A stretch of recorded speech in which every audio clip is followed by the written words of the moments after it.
A picture of a pot on this tablet proved a lost language was secretly Greek. For decades, nobody could read Linear B, a script from Bronze Age Greece. In 1952, an amateur named Michael Ventris claimed he'd finally cracked it, but who would believe him? Then archaeologists dug up a fresh tablet listing pots with tiny drawings of each pot beside the words. Read with his system. The words match the pictures exactly. A three-legged pot, spelled tripode, tripods. The dead script was Greek all along, and one humble pot list proved it. One election counted more votes than there were people allowed to vote. It happened in Germany in 1934, when the whole vote was rigged from the start. Guards stood over the booths, and many ballots came already marked yes. Spoiled ballots got counted as yes, and no votes were quietly flipped to yes. So the fraud spilled over. Some towns logged thousands more votes than living voters.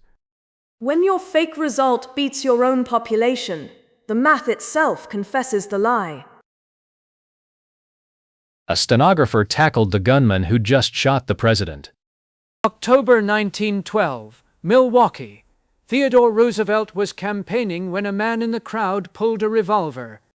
The bullet hit the candidate square in the chest, but before the assassin could fire again, someone moved. His name was Elbert Martin, a former college football player working as Roosevelt's stenographer. Martin dove in, wrenched the gun away, and locked the shooter in a wrestling hold before a second bullet could fly. And Roosevelt, he gave an 84-minute speech with the bullet still lodged in his chest.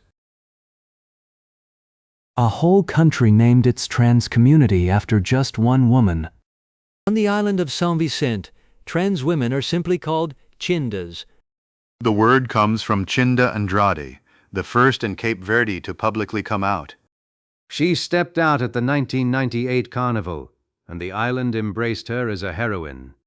Today, Cape Verde is often called the most LGBT-friendly nation in Africa. One brave night at carnival turned a single name into a word an entire community wears with pride. A city paid $100,000 just to get its name onto an airport. In the 1940s, Seattle needed a brand new regional airport, and two sites were fighting for it. The Bow Lake site sat about 20 miles closer to Tacoma than its rival to the east.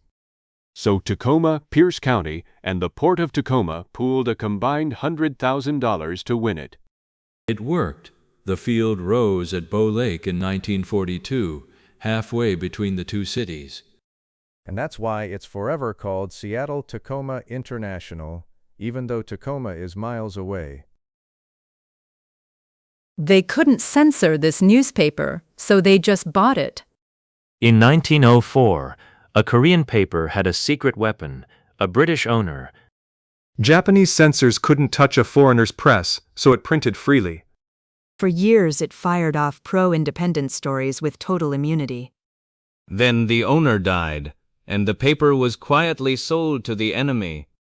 Renamed overnight, the rebel paper became the colonial government's own mouthpiece. One job in Kentucky sat empty for a Republican for 96 straight years. In 1920, a man named Joseph Bosworth grabbed the speaker's gavel. He was the last of his party to hold that chair for almost a century. Year after year, decade after decade, the streak just kept going. 96 years passed before anyone from his party won the gavel again. The drought finally broke in 2017, the longest wait in Kentucky's political history.